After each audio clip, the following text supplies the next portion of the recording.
Hello everyone, my name is Ashu and you are watching our YouTube channel inside scholar academy. तो कैसे हैं आप सब लोग? I hope each and everyone is doing absolutely good. तो आप सभी को पता है किस चैप्टर के बारे में बात हो रही है भाई। चैप्टर है हमारा एसिड बेसिस एंड सॉल्ट। ठीक है। इस चैप्टर का जो बेसिक इंट्रोडक्शन था, जो इंट्रोडक्शन में क्या है कि आप एसिड्स के बारे में जान चुके हैं। लास्ट वाला लेक्चर अगर आप सभी ने देखा है तो हमने बता दिया था कि एसिड्स क्या होते हैं, बेसिस क्या होते हैं, क्या क्या प्रॉपर्टीज होती हैं एसिड एंड बेसिस की, है ना। और हमने देखा था इंडिकेटर्स के बारे में कि इंडिकेटर्स क्या होते हैं। इंडिकेटर्स एक ऐसे केमिकल सब्सटेंसेस होते हैं जो डिफरेंट डिफरेंट कंपाउंड्स को बताते हैं कि इसमें प्रॉपर्टीज एसिडिक है या बेसिक है।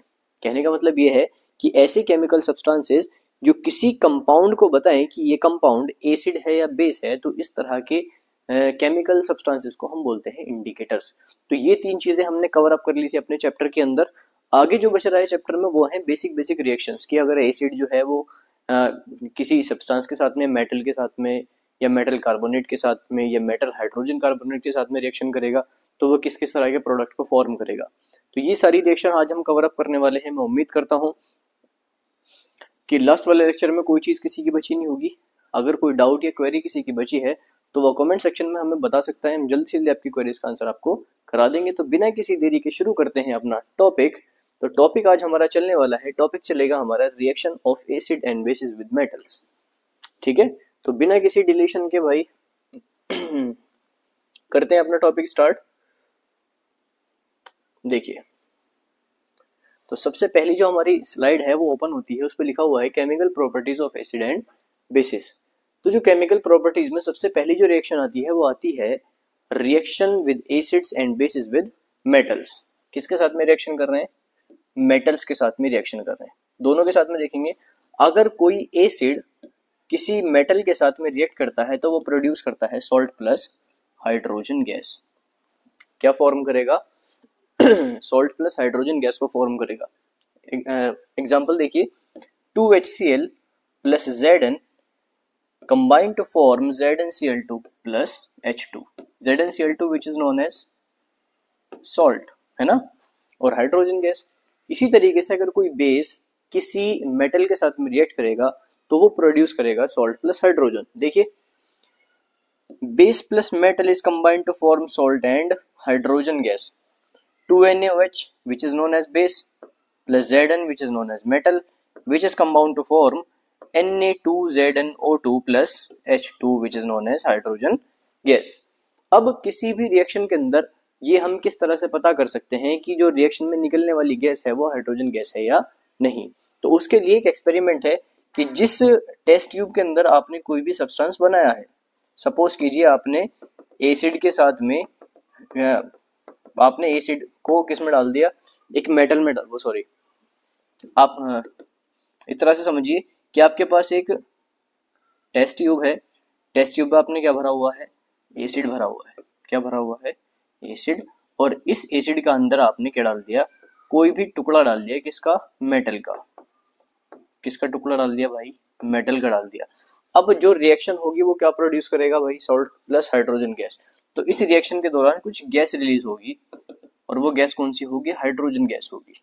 अब आपको अगर आइडेंटिफाई करना है कि जो गैस है वो हाइड्रोजन है या नहीं, तो आप किसी बर्निंग कैंडल को इस गैस के पास में लाओगे तो ये जो गैस है वो पॉप साउंड के साथ में बर्स्ट हो जाएगी। अगर ये गैस बर्स्ट होते टाइम या फूटते टाइम पॉप साउंड कर रही है तो आप बता सकते हैं कि गैस जो है वो क्या, कौन सी है? हाइड्रोजन गैस है। तो ये एक बिल्कुल सिंपल सा तरीका है कि आपको अगर पता करने की रिएक्शन में कौन सी गैस रिलीज हो रही है, हाइड्रोजन गैस रिलीज हो रही है। तो इससे आसान भी कुछ भी नहीं है आइडेंटिफाई करने का। ठीक है। आगे देखते हैं reaction with metal carbonates and metal hydrogen carbonates. अब एसिड्स और बेसिस की रिएक्शन अगर हम कराएं मेटल कार्बोनेट और मेटल हाइड्रोजन कार्बोनेट के साथ में, तो किस किस तरह के प्रोडक्ट जो है वो हमारे फॉर्म होने वाले हैं। पहली बात ये कि मेटल कार्बोनेट और मेटल हाइड्रोजन कार्बोनेट के साथ में केवल एसिड ही रिएक्शन करते हैं, कोई भी बेस इन दोनों के साथ में रिएक्शन नहीं करता। ठीक है। तो एसिड्स की रिएक्शन देखते हैं। अगर कोई एसिड रिएक्ट करे किसके साथ में? मेटल कार्बोनेट के साथ में, तो वो प्रोड्यूस करेगा salt plus carbon dioxide and water. समझ रहे हैं बात? देखिए, 2HCl plus NaCO3 which is combined to form salt carbon dioxide and H2O। जैसे कि मैंने आपको बताया था अभी कि किसी भी तरह का बेस कभी भी मेटल कार्बोनेट और मेटल हाइड्रोजन कार्बोनेट के साथ में रिएक्शन नहीं करता। समझ गए बात? चलिए आगे देखते हैं। Reaction of acid and bases with each other. अगर एसिड्स और बेसिस की रिएक्शन हम एक दूसरे के साथ में कराएं तो क्या होगा? क्या होगा? वही सॉल्ट फॉर्म होगा और क्या रिलीज होगा? वाटर रिलीज होगा। देखिए सॉल्ट प्लस वाटर। और कोई भी ऐसी रिएक्शन जिसमें एसिड और बेस कंबाइन हो जाए क्या फॉर्म करने के लिए? सॉल्ट को फॉर्म करने के लिए, ऐसी रिएक्शन क्या कहलाएगी? ऐसी रिएक्शन कहलाएगी न्यूट्रलाइजेशन रिएक्शन। क्या कहलाएगी? न्यूट्रलाइजेशन रिएक्शन कहलाएगी। देखिए when acid and base react with each other, अगर एसिड और बेस एक दूसरे के साथ में रिएक्शन करते हैं तो इस तरह की रिएक्शन कहलाएगी आपकी न्यूट्रलाइजेशन रिएक्शन। क्या कहलाएगी भाई? Neutralization reaction. और इस रिएक्शन के दौरान H प्लस आयन और OH माइनस आयन दोनों ही कंबाइन होते हैं क्या फॉर्म करने के लिए? दोनों ही कंबाइन होते हैं वाटर फॉर्म करने के लिए। ठीक है, देखिए H plus ion and OH minus ions are combined to form H2O। ठीक है, तो इसमें जो वाटर बनता है वो किसके थ्रू बनता है? H प्लस आयन्स और OH माइनस आयन्स के थ्रू वाटर का फॉर्मेशन होता है। सही है भाई? चलिए आगे देखते हैं। नेक्स्ट है आपका reaction with metallic oxide with acids. अगर आप एसिड की रिएक्शन किसी भी मेटेलिक ऑक्साइड के साथ में कराएंगे तो क्या चीजें फॉर्म होंगी? देखिए metal oxides of metal are basic in nature. Basic in nature. ठीक है, तो जितने भी मेटल ऑक्साइड होते हैं वो हमेशा कैसे नेचर के होते हैं? वो बेसिक नेचर के होते हैं। अभी आपने पीछे क्या पढ़ा कि अगर एसिड्स और बेसिस की रिएक्शन कराएंगे तो क्या फॉर्म होगा? सॉल्ट फॉर्म होगा। सेम चीज यहाँ पर है, हम किसकी रिएक्शन करा रहे हैं भाई? एसिड्स की रिएक्शन करा रहे हैं। किसके साथ में? मेटेलिक ऑक्साइड के साथ में। तो मेटेलिक ऑक्साइड की जो प्रॉपर्टी है वो कैसी है? बेसिक प्रॉपर्टी है। तो मैं ये कह सकता हूं कि जो हमारी रिएक्शन हो रही है वो एसिड और बेसिस के बीच में हो रही है। और जब रिएक्शन एसिड और बेसिस के बीच में होगी तो फॉर्मेशन किसका होगा? सॉल्ट का फॉर्मेशन होगा। और प्लस को साथ में कौन बनेगा? वाटर बनेगा। और ये रिएक्शन हमारी क्या कहलाएगी? न्यूट्रलाइजेशन रिएक्शन कहलाएगी। कौन सी रिएक्शन कहलाएगी? न्यूट्रलाइजेशन रिएक्शन कहलाएगी। देखते हैं रिएक्शन अब जहां तक। देखिए एग्जांपल्स क्या है इनकी? मेटेलिक ऑक्साइड के कैल्शियम ऑक्साइड हो गया और आपका मैग्नीशियम ऑक्साइड हो गया। ठीक है, देखिए अगर कोई एसिड किसी मेटेलिक ऑक्साइड के साथ में रिएक्शन करता है तो वो फॉर्म करेगा सॉल्ट प्लस वाटर। अभी मैंने आपको क्या बताया था कि जो रिएक्शन होगी मेटेलिक ऑक्साइड और एसिड्स के बीच में वो किसकी तरह होगी? बिल्कुल, वो बिल्कुल होगी एसिड और बेसिस की तरह, क्योंकि मेटेलिक ऑक्साइड जो है वो कैसी प्रॉपर्टी रख रहा है? बेसिक प्रॉपर्टी रखता है। तो बनने वाले प्रोडक्ट भी क्या होंगे? सॉल्ट प्लस वाटर होंगे। आप रिएक्शन के अंदर देख सकते हैं क्या क्या चीजें बनी है? सॉल्ट बना है और वाटर बना है। ठीक है, एग्जाम्पल देखिए HCl प्लस CaO। HCl क्या है? यहाँ पर एसिड है। ठीक है, CaO कैल्शियम ऑक्साइड क्या है? एक मेटेलिक ऑक्साइड है which is combined to form CaCl2 and H2O। ठीक है, ClCl2 क्या है? एक सॉल्ट है और H2O तो आपको पता ही है क्या होता है? वाटर होता है। ठीक है, समझे मेरी बात? चलिए नेक्स्ट है आपका reaction of non metallic oxide with basis. तो अगर हम बेसिस की रिएक्शन नॉन मेटेलिक ऑक्साइड के साथ में कराएंगे तो क्या चीजें फॉर्म होंगी? सेम चीजें फॉर्म होंगी, सॉल्ट प्लस वाटर। देखिए basis mostly react with non metallic oxide only. जो बेसिस होते हैं वो हमेशा किसके साथ में रिएक्शन करते हैं? नॉन मेटेलिक ऑक्साइड के साथ में ही रिएक्शन करते हैं। और नॉन मेटेलिक ऑक्साइड की जो प्रॉपर्टी होती है वो एसिडिक प्रॉपर्टी होती है। अब जब कोई बेस और एसिड आपस में कंबाइन करेंगे तो वो क्या फॉर्म करने वाले हैं? वो फॉर्म करने वाले हैं सॉल्ट प्लस वाटर, जैसा हमने न्यूट्रलाइजेशन रिएक्शन के अंदर पढ़ा था। ठीक है, रिएक्शन देखिए CaOH2 plus CO2 which is combined to form CaCO3 and H2O। ठीक है भाई, समझ आ रही है चीजें? चलिए नेक्स्ट आपका यूनिवर्सल इंडिकेटर। क्या होते हैं यूनिवर्सल इंडिकेटर? देखिए ऐसे सब्सटेंसेस या ऐसा कोई भी इंडिकेटर जिसमें बहुत सारे इंडिकेटर को मिक्स किया गया हो और वो एक स्पेसिफिक पीएच पर डिफरेंट डिफरेंट कलर को शो करे, तो इस तरह का जो इंडिकेटर होगा वो क्या कहलाएगा, यूनिवर्सल इंडिकेटर कहलाएगा। देखिए, it is a mixture of several indicators, ये मिक्सचर होता है बहुत से इंडिकेटर्स का, विच इज विच शो नहीं है ये, which show different colors, which show different colors at different concentration of hydrogen ion in the solution। तो यूनिवर्सल इंडिकेटर क्या है, बेसिकली बहुत सारे इंडिकेटर का मिक्सचर है जो शो करते हैं डिफरेंट कलर, किसके बेस पर, on the different concentration of hydrogen ions. ठीक है, तो इस तरह का जो इंडिकेटर है वो क्या कहलाएगा, यूनिवर्सल इंडिकेटर कहलाएगा। अब यूनिवर्सल इंडिकेटर को दर्शाने के लिए टर्म का यूज हम करते हैं जिसको हम बोलते हैं पीएच। क्या बोलते हैं, पीएच बोलते हैं। अब ये पीएच जो है, पी जो है वो डिनोट करेगा तो पावर से या पोटेंशियल से, इसको दोनों तरीके से आप फुल फॉर्म लिख सकते हैं। पीएच की फुल फॉर्म होती है पावर ऑफ हाइड्रोजन या पोटेंशियल ऑफ हाइड्रोजन। ठीक है, तो पोटेंशियल ऑफ हाइड्रोजन के बेस पर ही अगर कोई इंडिकेटर अपने कलर को चेंज कर रहा है तो उस इंडिकेटर को आप क्या बोलेंगे, उस इंडिकेटर को बोलेंगे आप यूनिवर्सल इंडिकेटर। देखिए, अब यूनिवर्सल इंडिकेटर जो होता है वो तीन तरह की प्रॉपर्टी शो करता है। कितने तरह की प्रॉपर्टी शो करेगा, तीन तरह की प्रॉपर्टी शो करेगा। पहली एसिडिक प्रॉपर्टी, दूसरी बेसिक प्रॉपर्टी और तीसरी करता है न्यूट्रल प्रॉपर्टी। ठीक है, on the basis of potential of hydrogen या पीएच। देखिए, if a substance has pH value less than 7, अगर किसी सब्सटेंस की पीएच वैल्यू 7 से कम है तो वो प्रॉपर्टी डिनोट दर्शाएगा, वो किसकी तरह दर्शाएगा, वो दर्शाएगा एसिडिक की तरह। ठीक है, अगर किसी सब्सटेंस का पीएच 7 से कम है तो वो किसकी प्रॉपर्टी शो करेगा, वो एसिड की प्रॉपर्टी शो करेगा। उसके बाद में अगर किसी सब्सटेंस की वैल्यू 7 से ज्यादा है यानी ग्रेटर देन 7 है तो वो प्रॉपर्टी शो करेगा भाई बेसिक प्रॉपर्टी। कैसी प्रॉपर्टी शो करेगा, बेसिक प्रॉपर्टी शो करेगा। 7 से ज्यादा है तो बेसिक प्रॉपर्टी शो करेगा और 7 से कम है तो एसिडिक प्रॉपर्टी शो करेगा। अब आपने कहा कि सर आपने बता दिया कि अगर 7 से ज्यादा है तो बेसिक, 7 से कम है तो एसिडिक, और अगर एग्जैक्ट 7 है तो वो प्रॉपर्टी होगी न्यूट्रल, यानी किसकी प्रॉपर्टी होगी, बेसिकली सॉल्ट की प्रॉपर्टी होगी। अब सारा खेल हमारे किस चीज के ऊपर है, हमारा पीएच वैल्यू के ऊपर है सारा खेल। अगर पोटेंशियल ऑफ हाइड्रोजन 7 है तो आपका सब्सटेंस क्या होगा, न्यूट्रल होगा।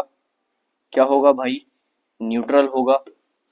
अगर लेस देन 7 है, लेस देन 7 है तो प्रॉपर्टी कैसी होगी, एसिडिक होगी, है ना। और अगर ग्रेटर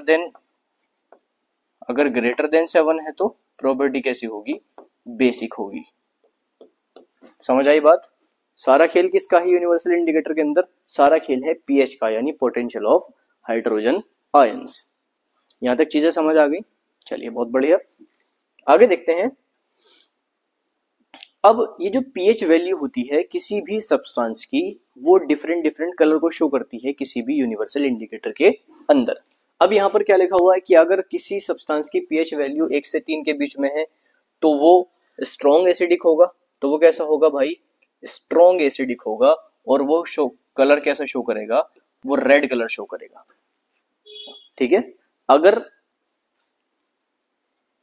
किसी सब्सटेंस की पोटेंशियल ऑफ हाइड्रोजन या पीएच वैल्यू 1 से 3 के बीच में है तो वो कैसा होगा, स्ट्रॉन्ग एसिड होगा। और वह कैसा कलर शो करेगा, रेड कलर को शो करेगा। सेम चीज हम देख सकते हैं अपने डायग्राम के अंदर। डायग्राम में ऐड कर देता हूं भाई, किया नहीं है अभी, एक सेकंड रुकिए बस।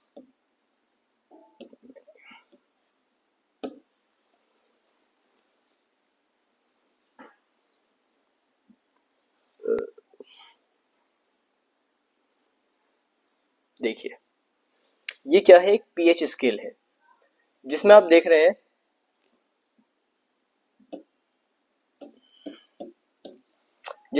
हैं यहां से ये जो है, ये नंबर्स जो लिखे हुए हैं ये क्या है, बेसिकली आपकी पीएच वैल्यूज हैं। क्या है, पीएच वैल्यूज हैं। क्योंकि मैं कलर थोड़ा चेंज कर देता हूं जो दिखाई दे आपको। देखिए, ये नंबर्स आपको दिख रहे हैं 0 1 2 3 4 5 6 7, 8, 9, 10, 11, 12, 13, 14। अब हर एक नंबर पर डिफरेंट डिफरेंट कलर्स हैं, है ना, ध्यान से समझना इस चीज को। यानी मैंने आपको तीन चीजें बताई, सारा खेल किसका है, पीएच का है। किसका है भाई, सारा खेल पीएच का है, यानी पोटेंशियल ऑफ हाइड्रोजन का। अब ये जो नंबर्स हैं वो क्या है, पीएच है, यानी 0 से लेकर 14 तक पीएच होती है आपकी। अगर पीएच आपका 7 हो, अगर किसी भी सब्सटेंस का पीएच 7 हो, तो पीएच 7 क्या होगा, न्यूट्रल होगा, ध्यान से देखिए। और पीएच 7 किसका होता है, वाटर का होता है। और इसको पीएच स्केल के अंदर कौन से कलर से डिनोट करेंगे, हम डिनोट करेंगे इसको ग्रीन कलर से। समझ आ गई यहां तक बात। अब अगर हम पीएच 7 से ऊपर की तरफ चलते हैं तो हमारी जो नंबर्स हैं यानी पीएच वैल्यू है वो घटेगी, यानी 6, 5, 4, 3, 2, 1, 0। तो जितने ऊपर की तरफ को चलेंगे उतनी ही हमारी जो प्रॉपर्टी है किसी भी सब्सटेंस की वो कैसी होती चली जाएगी, वो होती चली जाएगी हमारी एसिडिक। अभी आपने पढ़ा था अगर पीएच लेस देन 7 है, अगर लेस देन 7 है तो प्रॉपर्टी कैसी होगी, एसिडिक होगी। कैसी होगी, एसिडिक होगी। अगर ग्रेटर देन 7 है, अगर ग्रेटर देन 7 है तो प्रॉपर्टी कैसी होगी, बेसिक होगी। तो सेम चीज डायग्राम से समझिए। और अगर एग्जैक्ट 7 है तो प्रॉपर्टी न्यूट्रल है, कोई दिक्कत वाली बात नहीं। अब अगर हम ऊपर की तरफ को चलेंगे तो हमारे जो कलर हैं सब्सटेंस के वो चेंज हो रहे हैं। 6 पे लाइट ग्रीन है, फिर येलो हो गया, फिर डार्क येलो हो गया, फिर ऑरेंज, रेड, है ना, फिर डार्क रेड, फिर मरून। तो जैसे जैसे ऊपर की तरफ को हम चलेंगे वैसे वैसे हमारी जो प्रॉपर्टीज हैं वो क्या हो जाएंगी, इंक्रीज होती चली जाएंगी। ठीक है, समझ रहे हैं बात। अब हम जैसे जैसे नीचे को आएंगे वैसे वैसे हमारी प्रॉपर्टी जो है वो बेसिक होती चली जाएंगी। तो ऊपर जैसे जैसे हम बढ़ रहे हैं वैसे वैसे प्रॉपर्टी हमारी एसिडिक हो जा रही है, समझ रहे हैं। और नीचे की तरफ हमारी बेसिक। ऊपर की तरफ कुछ चलोगे तो स्ट्रॉन्ग एसिड बनना शुरू हो जाएगा, और जितना नीचे जाओगे वैसे वैसे हमारे जो बेस है वो भी स्ट्रॉन्ग होते चले जाएंगे। कैसे, 7 से ऊपर 6 है, ये कम एसिडिक होगा। 5 उससे ज्यादा एसिडिक है, 4 उससे ज्यादा, फिर 3 उससे ज्यादा, फिर 2 उससे ज्यादा, फिर 1 उससे ज्यादा, और 0 सबसे ज्यादा एसिडिक, है ना। इसी तरीके से अगर आप 8 के पास जाएंगे तो 8 कम बेसिक है, ये ज्यादा बेसिक है, ये उससे ज्यादा बेसिक है, ये उससे ज्यादा बेसिक है, ये इससे ज्यादा बेसिक है, ये इससे ज्यादा, और ये 14 वाला सबसे ज्यादा बेसिक होता है। और on the basis on acidic and basic properties there are different colours in our universal indicator. तो इन ही कलर से हम शो कर सकते हैं कि किसी भी सब्सटेंस की पीएच वैल्यू कितनी ज्यादा स्ट्रॉन्ग है, कितनी ज्यादा वीक है। तो समझ गए यूनिवर्सल इंडिकेटर क्या होते हैं। ऐसे केमिकल सब्सटेंसेस, या हाँ ठीक है ऐसे कह सकते हो, ऐसे केमिकल सब्सटेंसेस जो किसी भी कंपाउंड की आयोनिक प्रॉपर्टीज के बेस पर पता लगा सकें कि आपका सब्सटेंस कितना ज्यादा एसिडिक है या कितना ज्यादा बेसिक है। तो इस तरह के इंडिकेटर्स को आप क्या बोल सकते हैं, यूनिवर्सल इंडिकेटर्स बोल सकते हैं। समझ आ गई भाई चीज यहाँ तक, चलिए बहुत बढ़िया। अब हम बात करते हैं importance of pH in our daily life. आपने बताया सर कि पीएच वैल्यू ये होती है, इतने नंबर्स पे जो सब्सटेंसेस हैं वो एसिडिक हो जाते हैं, इससे नीचे बेसिक हो जाते हैं, या इतने नंबर पर न्यूट्रल रहते हैं। अब हमारी जो जनरल लाइफ है उस लाइफ के अंदर पीएच की कोई वैल्यू है कि नहीं है, बिल्कुल है भाई। बिना पीएच वैल्यू के कोई भी ऑर्गेनिज्म अपनी लाइफ को एफिशिएंटली परफॉर्म नहीं कर सकता। अब जैसे ही आप ह्यूमन बॉडी को ले लीजिए, अगर आप ह्यूमन बॉडी की बात करें तो ह्यूमन बॉडी जो है वो 7 to 7.8 तक के पीएच में ही एफिशिएंटली वर्क कर सकती है।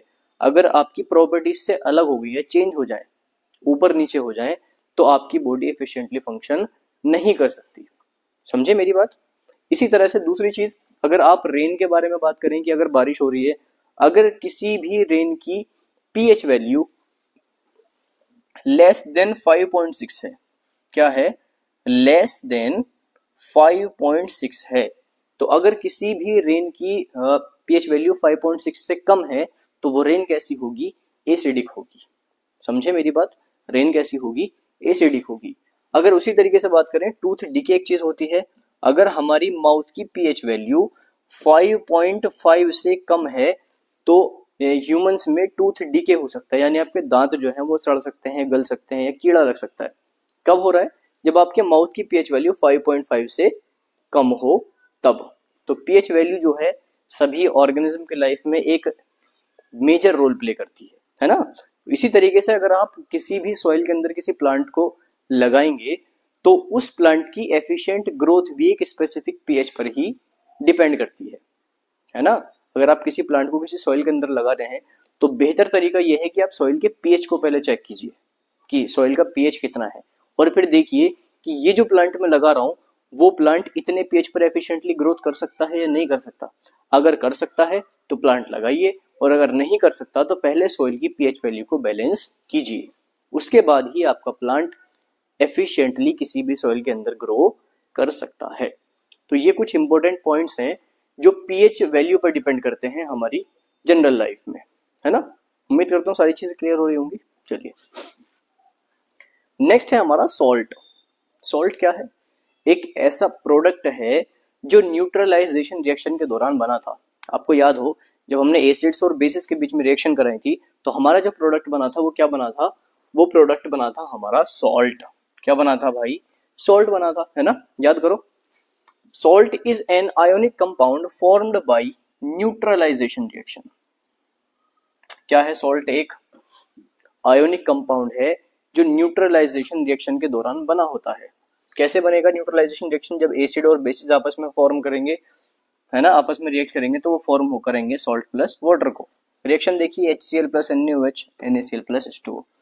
ये रिएक्शन मैं पहले बता चुका हूँ, पीछे रिएक्शंस में आई थी, तो इसको समझाने की जरूरत तो है नहीं, है ना। चलिए आगे देखते हैं। अब जो हमारे सॉल्ट होते हैं, सबसे पहली चीज समझिए कि हमारे जो सॉल्ट होते हैं वो डिफरेंट कैटेगरीज या प्रॉपर्टीज के होते हैं। अब ये डिफरेंट कैटेगरीज ऑफ प्रॉपर्टी आपको याद होनी चाहिए, यहाँ से क्वेश्चन आता ही आता है जरूर बोर्ड्स के अंदर। तो कि प्लास्टर ऑफ पेरिस क्या होता है, कास्टिक सोडा क्या है ना, और वॉशिंग सोडा क्या है, ब्लीचिंग पाउडर क्या है, ये सारे सॉल्ट के एग्जांपल्स हैं। और इन सॉल्ट्स के एग्जांपल्स के आपको केमिकल फॉर्मूला याद होने चाहिए, और किस तरह से फॉर्मेशन हो रहा है इन सब्सटेंसेस का वो याद होना चाहिए, और एटलीस्ट दो यूजेस आपको याद इनके होने चाहिए। समझ रहे हैं मेरी बात? देखिए सबसे पहला जो हमारा केमिकल सॉल्ट है वो क्या है? वो है हमारा कॉस्टिक सोडा। क्या है भाई? कॉस्टिक सोडा है which is known as NaOH, which is known as NaOH। अब इस NaOH को बनाया कैसे जाएगा? कॉस्टिक सोडा का फॉर्मेशन कैसे होगा? देखिए अगर किसी पानी के अंदर आप नमक डिसॉल्व करें और नमक डिसॉल्व करने के बाद उसके अंदर से इलेक्ट्रिसिटी प्रोड्यूस करें, तो वो जो NaCl आपने डिसॉल्व किया है वो डिकम्पोज हो जाएगा किस में? वो डिकम्पोज हो जाएगा NaOH में या कास्टिक सोडा में। ठीक है, रिएक्शन देखिए NaCl प्लस 2H2O, है ना, और आपसे इलेक्ट्रिसिटी फ्लो करा रहे हैं तो ये किस में चेंज हो जाएगा? NaOH प्लस HCl यानी हाइड्रोक्लोरिक एसिड। अभी जो कास्टिक सोडा है इसका यूज आप किन किन चीजों में करते हैं? दो मेजर चीज में बता रहा हूं आपको। पहला जो है सोप बनाने में कास्टिक सोडा का यूज होता है, दूसरा होता है डिटर्जेंट बनाने में, और तीसरा जो है वो पेपर के मैन्युफैक्चर में भी कभी कभी इसका इस्तेमाल कर लिया जाता है। तो तीनों चीजें हो गई, फॉर्मेशन का पता चल गया, केमिकल फॉर्मूले का पता चल गया, और इसके दो यूजेस का पता चल गया। तो ये बेसिक चीजें आपको पता होनी चाहिए हर एक केमिकल सॉल्ट के बारे में। ठीक है, आगे देखते हैं भाई। नेक्स्ट है आपका ब्लीचिंग पाउडर। ब्लीचिंग पाउडर को बोलते हैं CaCl2 केमिकल फॉर्मूला में CaOCl2। ठीक है, देखिए अब CaOCl2 को किस तरह बनाया जाएगा? It is produce by the action of chlorine, by the action of chlorine और ड्राई स्लेक्ड लाइम। अगर ड्राई स्लेक्ड लाइम पर आप रिएक्शन कराओगे किसकी? क्लोरीन की, तो वो फॉर्म कर लेगा CaOCl2 which is known as bleaching powder. देखिए CaOH2 प्लस Cl2, है ना, क्लोरीन, क्या प्रोडक्शन हो रहा है? CaOCl2 प्लस H2O यानी सॉल्ट प्लस वाटर, है ना, सॉल्ट प्लस वाटर। क्लियर है भाई? यूजेस क्या है? ब्लीचिंग से ना, ब्लीचिंग की बात अगर हो रही है तो ब्लीच से पता चला है कि कलर करने का काम कर रहा है। तो ये ब्लीच करेगा किसको? कॉटन और लीलन क्लोथ्स को। इंडस्ट्रीज के अंदर जो कॉटन और लीलन होती है उनको कलर करने का काम किसके थ्रू किया जाता है भाई? ब्लीचिंग पाउडर के थ्रू किया जाता है, और इसका यूज भी पेपर मैन्युफैक्चर के अंदर भी किया जा सकता है। समझ गए चीजें? चलिए नेक्स्ट है भाई बेकिंग सोडा, खाने वाला सोडा। देखिए केमिकल फॉर्मूला होता है NaHCO3। क्या होता है? NaHCO3। देखिए when salt water carbon dioxide react with ammonia then sodium hydrogen carbonate form. तो क्या फॉर्म होता है? सोडियम हाइड्रोजन कार्बोनेट फॉर्म होता है। क्लियर है यहां तक? अगर आप वाटर कार्बन डाइऑक्साइड और अमोनिया की रिएक्शन कराओगे तो फॉर्मेशन किसका होगा? Sodium hydrogen carbonate. देखिए NaCl salt, water plus carbon dioxide and NaNH4 which is known as ammonia, है ना? फॉर्मेशन किसका हो रहा है? NH4Cl अमोनियम क्लोराइड और NaHCO3, एक H नहीं है भाई इसमें, NaHCO3 which is known as baking soda, which is known as baking soda. ठीक, चलिए बहुत बढ़िया। आगे चलते हैं प्रॉपर्टीज ऑफ बेकिंग सोडा की। बेकिंग सोडा की प्रॉपर्टीज क्या क्या होती हैं? देखिए बेकिंग सोडा बहुत ज्यादा सॉफ्ट होता है। बेकिंग सोडे का मेल्टिंग पॉइंट होता है 50 डिग्री सेल्सियस और ये नेचर में कैसा होता है? बेसिक होता है। तीन प्रॉपर्टीज मैंने आपको बताई। पहला, बहुत ज्यादा सॉफ्ट होगा, इसकी जो मेल्टिंग पॉइंट है वो 50 डिग्री सेल्सियस होगा और ये नेचर में कैसा होगा? बेसिक होगा। ठीक है, ये माइल्ड और नॉन कोरोसिव होता है, यानी किसी भी तरह का कोरोजन इसके ऊपर नहीं होगा। ठीक है, देखिए अगर हम किसी भी बेकिंग सोडा को गर्म करते हैं, खाना बनाते टाइम अगर हम बेकिंग सोडा खाने के अंदर डालते हैं तो क्या रिएक्शन उसके अंदर होती है? NaHCO3 को अगर हम हीट दें तो वो ब्रेक डाउन हो जाएगा Na2CO3, ठीक है, sodium carbonate plus H2O plus carbon dioxide, plus carbon dioxide. अब आप एक चीज बताइए, आपके घर में कभी दही फुल्की बनी है ना? वो जो बनाते हैं दही बड़े, पकौड़ियाँ बनती हैं जो उसमें दही में डलती है ना, तो इस तरह की जो पकौड़ी बनती है उसमें बेकिंग सोडा का इस्तेमाल किया जाता है, जिसकी वजह से वो फूल जाती है, मोटी हो जाती है। मोटी क्यों हो रही है? क्योंकि इसमें से गैस रिलीज हो रही है। भाई कौन सी गैस रिलीज हो रही है? Carbon dioxide. तो कार्बन डाइऑक्साइड जब गैस रिलीज होती है तो वो पकौड़ी के सरफेस एरिया को इंक्रीज कर देती है ना? तो पकौड़ी ज्यादा फ्लफी और ज्यादा सॉफ्ट हो जाती है। किसकी वजह से? कार्बन डाइऑक्साइड की वजह से, क्योंकि बेकिंग सोडा जो है वो गर्म होने पर टूट जाता है sodium carbonate water plus carbon dioxide के अंदर। समझे बात? चलिए अब इसका यूज होता है मेकिंग कोल्ड ड्रिंक्स और इसका यूज फायर एक्सटिंग्विशर को बनाने में भी किया जाता है, यानी ऐसे सब्सटेंस जो आग बुझाने का काम करते हैं उनको बनाने में भी बेकिंग सोडा का इस्तेमाल किया जाता है। ठीक है भाई, चलिए नेक्स्ट है how does baking powder convert to baking soda. ठीक है, देखिए when tartaric acid is added to baking soda, अगर किसी बेकिंग सोडा के अंदर टार्टरिक एसिड को डाल दिया जाए तो वो कन्वर्ट हो जाएगा किसके अंदर? बेकिंग पाउडर के अंदर। किसके अंदर कन्वर्ट हो जाएगा भाई? बेकिंग पाउडर के अंदर। अब ये जो बेकिंग पाउडर होता है ये आपकी पेस्ट्रीज, आपके केक्स और आपके ब्रेड्स को सॉफ्ट करने में मदद करता है। आपके जो ब्रेड्स होते हैं वो बहुत ज्यादा सॉफ्ट होते हैं, है ना? या आप केक खाते हैं वो भी बहुत ज्यादा सॉफ्ट होता है, पेस्ट्रीज बहुत सॉफ्ट होती हैं, तो उनको सॉफ्ट करने का काम किसका होता है? बेसिकली बेकिंग पाउडर का होता है। क्या करेगा? Make it soft and spongy. तो सॉफ्ट और स्पॉन्जी बनाने का काम कौन करता है? बेसिकली बेकिंग पाउडर करता है। समझ आ गई चीज? चलिए आगे देखते हैं। नेक्स्ट है वॉशिंग सोडा। वॉशिंग सोडा का केमिकल फॉर्मूला क्या होता है? Na2CO3 plus 10H2O। क्या होता है भाई? Na2CO3 plus 10H2O। फॉर्मेशन कैसा होगा? Form by further continuing this process. अब जो प्रोसेस है उसको कंटिन्यू करके आप बता सकते हैं कि वॉशिंग सोडा कैसे बनाया जाता है। प्रोसेस क्या है? देखिए Na2CO3 sodium carbonate plus 10H2O is combined to form Na2CO3 plus 10H2O which is known as washing soda, which is known as washing soda। ठीक है, काम क्या क्या है? Used in glass shop and paper industries. कहाँ कहाँ use होता है? ग्लास शॉप और पेपर इंडस्ट्रीज के अंदर। It is also used in cleaning agents in house. Cleaning agents की तरह भी घरों में इस्तेमाल किया जाता है। किसको? वॉशिंग सोडा को, है ना? जिसको आला आप बोलते हो, निराला रिलाना क्या बोलते हैं उसको। जो आला होता है ना, जो सफेद कपड़ों में से दाग धब्बे हटाने का काम करता है, वो बेसिकली क्या होता है? वॉशिंग सोडा होता है ना? नेक्स्ट है आपका POP या प्लास्टर ऑफ पेरिस। पीओपी नाम आपने सुना होगा। हमारे घरों में सरफेस को स्मूथ करने के लिए या हमारी रूफ्स को डेकोरेट करने के लिए जो प्लास्टर किया जाता है उसको हम क्या बोलते हैं, प्लास्टर ऑफ पेरिस भी बोलते हैं। या व्हाइट पुट्टी जो आप बोलते हैं, जो पेंट के दौरान की जाती है, पहले व्हाइट सरफेस की जाती है, उसके ऊपर पेंट होता है, तो वो जो व्हाइट चीज होती है वो भी क्या होती है, पीओपी होती है। फॉर्मूला क्या है, CaSO4 प्लस 2H2O। बनाई कैसी जाएगी, अगर आप जिप्सम को 100 डिग्री सेल्सियस तक गर्म करोगे तो जितने भी वाटर मॉलिक्यूल्स हैं उसके अंदर वो सब लूज हो जाएंगे और वो क्या फॉर्म कर लेगा भाई, वो फॉर्म कर लेगा पीओपी। ठीक है, रिएक्शन क्या है, CaSO4 प्लस 2H2O। अगर आप हीट दे रहे हो इसको तो ये ब्रेक डाउन हो रहा है CaSO4 प्लस हाफ H2O के अंदर, और अगर हाफ H2O के साथ आप H2O का मॉलिक्यूल और ऐड कर दोगे तो ये फॉर्म कर लेगा CaSO4 plus 2H2O which is known as POP।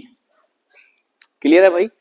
चलिए नेक्स्ट है आपका uses of plaster of Paris. मैंने आपको बता दिया, पहला है मेकिंग सरफेस स्मूथ, जो हमारी सरफेस होती है उसको स्मूथ करने का काम किसका होता है, पीओपी का होता है। उसके बाद में for making toys and decoration materials, toys और डेकोरेशन मटेरियल्स को बनाने का काम भी किससे किया जाता है, मेजरली पीओपी से किया जाता है। तो यहां तक आपका चैप्टर जो है वो कंप्लीट होता है। मैं उम्मीद करता हूँ सारी चीजें आप सभी को क्लियर हो गई होंगी, और अगर किसी का कोई डाउट या क्वेरी अभी भी चैप्टर के अंदर बची हुई है तो कमेंट सेक्शन आपके लिए हमेशा खुला है। आप कभी भी हमको कमेंट कर सकते हैं, हम जल्दी से जल्दी आपकी क्वेरीज का आंसर आपको करा देंगे। तो वीडियो को लाइक कीजिए, चैनल को सब्सक्राइब कीजिए और वीडियो को ज्यादा से ज्यादा शेयर कीजिए। तब तक के लिए अल्लाह हाफिज।